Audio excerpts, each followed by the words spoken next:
ప్రజాస్వామ్యంలో ఇలా ఎక్కడికక్కడ ఆపేసి బ్యారికేడ్లు పెట్టేసి ఎవరిని కదలనియకుండా చేస్తారా? ఇదా నువ్వు చెప్పిన ప్రజాస్వామ్యం? ఇదా నువ్వు చెప్పిన రాజ్యాంగం?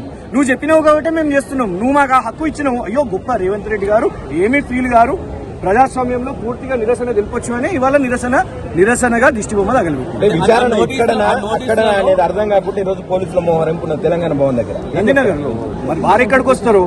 కేసీఆర్ గారు ఏమన్నారు? నేను అవైలబుల్ ఉన్నాను, మీరు చూసుకోండి, మీరు ఎక్కడైతే చేస్తానన్నారో మీరు చట్టాన్ని ఉల్లంఘించిన కేసీఆర్ గారు సాక్షిగా హాజరు కావాలంటే కాంగ్రెస్ నాయకులు మాత్రం దోషిగా చూపిస్తున్నారు. ఎంతవరకు కరెక్ట్? వాళ్ళకి అవసరం కదా, ఇలా రాజకీయం చేయాలి కదా. అయ్యో మీరు ఎక్కడి దాకా పోతున్నారు? దోషి సాక్షి కాదు, వాళ్లకు ఛాన్స్ ఇస్తే ఉరిదిద్దామని అనుకుంటారు కేసీఆర్ గారిని. పొద్దున్న లేస్తే చనిపోవాలి, మక్కిలు ఇరిగిపోయినాయి, నేను ప్రమాణ స్వీకారం చేయగానే ఆయన మంచం ఎక్కిళ్ళు, ఇవే కదా డైలాగ్స్. సో ఆల్రెడీ ఇక్కడ వాళ్ళే కోర్టు నడిపించేస్తున్నారు. అందుకే లీకులు వస్తాయి. ఇవాళ సాయంత్రం ఏమి లీకులు వస్తాయో.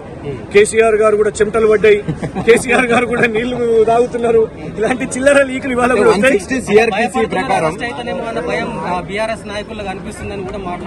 ఎవరు? కేసీఆర్ గారు ఒకసారి అరెస్ట్ అయింది, తెలంగాణ రాష్ట్రం వచ్చింది. ఒకసారి అరెస్ట్ చేసింది ఈ పోలీసు వాళ్ళు, ఆ రోజు తెలంగాణ రాష్ట్రం వచ్చింది. ఇవాళ మళ్ళీ అరెస్ట్ చేసి చూడండి, కేసీఆర్ గారు ముఖ్యమంత్రి అవుతారు. 160 సిఆర్పిసి ప్రకారం ఖచ్చితంగా 65 ఎబో ఏజ్ ఉంటే వాళ్ళు ఎక్కడంటే అక్కడికి వెళ్లి చేయాలి అనేది లాలో ఉన్నది. వీళ్ళు ఎందుకు దాన్ని వ్యతిరేకించి మరి ఉల్లంఘించి చేస్తా ఉన్నారు అనుకోవచ్చు. మన రాష్ట్రంలో లా నడుస్తున్నదా? లా ఇంప్లిమెంటేషన్ ఉన్నదా? కళ్ళు మూసుకొని ఉన్నది లా. స్పీకర్ గారు ఆల్రెడీ కళ్ళకు గంతలు కట్టేసుకున్నారు, చూసినాం కదా. నిన్న కదా ఆయన గద్వాల్ కృష్ణమోహన్ రెడ్డి జై కాంగ్రెస్ ఓటేయండి అని అంటారు. నిన్న మున్సిపల్ ఎలక్షన్స్ లో అందరినీ చూస్తున్నాం, జగిత్యాల సంజయ్.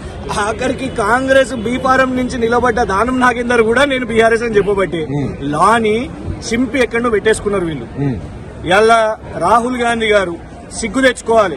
ఇంకొకసారి నువ్వు తెలంగాణలో అడుగుపెట్టినప్పుడు రాజ్యాంగము, సంవిధానాన్ని ఇలాంటి చిల్లర ముచ్చట్లు చెప్పకు. నీ నోటిన సెట్ కాదు. దయ్యాలు వేదాలు వల్లించడం అంటే ఇదే. రాహుల్ గాంధీ గారు చెప్పేది ఒకటి, జరుగుతున్నది ఒకటి. ఇవాళ ఇక్కడ రాజ్యాంగం అనేది లేదు, పూర్తిగా రాజ్యాంగం కూనీగా ఉన్నది. కాబట్టి పదే బీఆర్ఎస్ టాప్ లీడర్షిప్ ని కూడా ఇవాళ విచారణల పేరు మీద చేస్తున్నారు. ఇది అల్టిమేట్ గా ఏంటంటే మున్సిపల్ ఎలక్షన్స్ నుంచి డైవర్షన్. రాష్ట్ర వ్యాప్తంగా ఉన్న మున్సిపల్ ఎలక్షన్స్ లో ఇన్ఛార్జీలు, ఎమ్మెల్యేలు వాళ్ళందరూ డైవర్ట్ అయ్యి నందినగర్ లో, తెలంగాణ భవన్ లో, పోలీస్ స్టేషన్లలో ఇలా ఉండాలి అని వాళ్ళ కోరిక. కానీ సర్పంచ్ ఎలక్షన్స్ కూడా మా లీడర్షిప్ లేకుండానే మా పార్టీ కార్యకర్తలు అందరూ కూడా గెలుచుకొని వచ్చారు. ఇది కూడా చూస్తారు, ఇది కూడా బ్రహ్మాండంగా స్వయంగా ప్రచారానికి కూడా వెళ్తున్నారు కొన్ని డిస్ట్రిక్ట్లలో. ఎట్లా చూడొచ్చు? ఆయన పరిపాలనలో లేడు కదా, ఆయన గవర్నెన్స్ నడిపిస్తలేడు. అయితే విదేశాలు, లేకపోతే ఎలక్షన్ మీటింగ్లు. ఆల్రెడీ చూసినాం, సర్పంచ్ ఎన్నికల్లో కూడా తిరిగిండ్రు. కానీ మేమనేది ఏంటంటే, తిరిగినప్పుడు నీ గ్యారంటీల గురించి మాట్లాడు, నీ డిక్లరేషన్ల గురించి మాట్లాడు, నీ హామీల గురించి మాట్లాడు. ఒక్క స్పీచ్ అన్నా నువ్వు కేసీఆర్ గారిని తిట్టకుండా ఉండు. తిట్టకుండా నువ్వు ప్రభుత్వంగా నీ హామీలను ఎప్పుడు చేస్తావు, నీ గ్యారంటీలను ఎప్పుడు చేస్తావు, అది మాట్లాడు. అది చర్చకు లేదు. ఇవాళ నువ్వు ఎన్ని మీటింగ్లు పెట్టినా లాభం లేదు.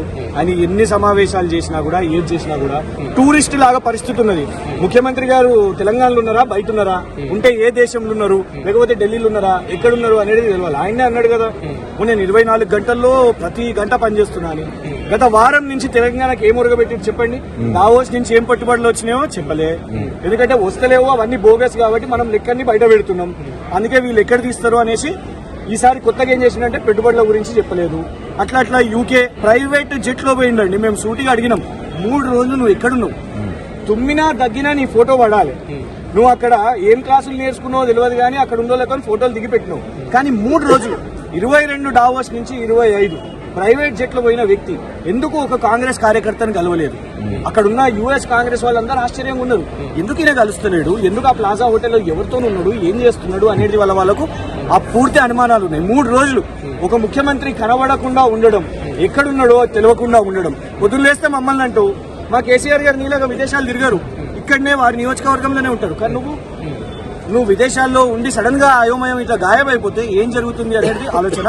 సో ఇవాళ ఒకటి ఏంటంటే, మున్సిపల్ ఎలక్షన్స్ కానివ్వండి, ఏ ఎలక్షన్స్ కానివ్వండి, 100% అల్టిమేట్ గా మీకు ఒకటి చెప్తున్నాం, నెక్స్ట్ అసెంబ్లీ ఎలక్షన్స్ లో బ్రహ్మాండమైన మెజారిటీతో కేసీఆర్ గారి ప్రభుత్వం వస్తున్నది.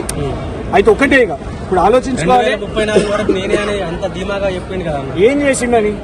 జాబ్ క్యాలెండర్ ఇచ్చినందుక, రైతు భరోసా పక్కాగా 15,000 రూపాయలు అని చెప్పిండు ఇచ్చినందుక, బోనస్ ఎగ్గొట్టేస్తున్నందుక ఏది ఇస్తలేడు కదా. అటు రైతు భరోసా లేదు, జాబ్ క్యాలెండర్ లేదు, బోనస్ లేదు, ఇంద్రమ్మ ఇల్లు లేవు, అన్నిట్లో స్కామ్ చేస్తున్నందుకు ఓట్లేస్తారు, స్కామ్ చేస్తున్నందుకు ప్రభుత్వంలోకి వస్తారంటే నిజంగా అందరు నవ్విపోతారు. ఓట్లు కాదండి, ఒక పరిస్థితి వస్తుంది.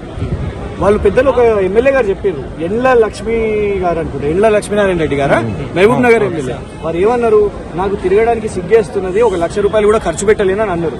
సిగ్గు కాదు, రేపు తిరగడానికి భయం కూడా మొదలైతుంది.